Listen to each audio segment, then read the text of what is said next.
people try to make it seem like living for God or doing what God tells you to do. And, to crucify your flesh is hard. Really, it's not hard in the sense of saying that we make it hard. We can make it hard because of decision. Sometimes, a lot of times, we just don't want to make a decision, a conscious decision to deny ourselves, a conscious decision to do what it is that is required of us to do, or whatever it is God is, calling you to do. When He's calling you to live holy, it's a conscious decision that we must make, and a lot of us don't want to make that decision because we know it bring about changes. It bring about, a different scenery, or a different way of living, or a different way of thinking, or a different way of doing things. Not living a life of sin or whatever it may be. You see what I'm saying? So it's not hard.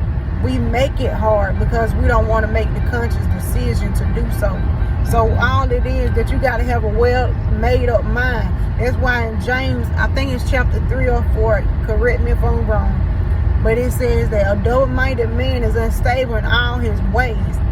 And is it Romans where it say that, Romans 12, I believe, that we are to be renewed in the spirit of our minds.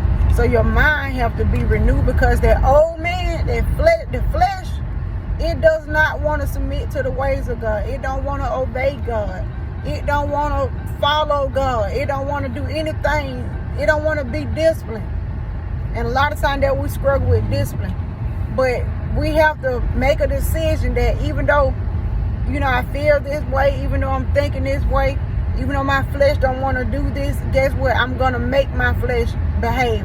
I'm going to make a conscious decision, a stable decision to deny myself, a stable decision to pick up my cross and follow after Christ. I'm going to make a decision to do whatever it is that I need to do. So that's all it is. You got to have a well made up mind in following the Lord and doing what He wants you to do. That's surrendering to God.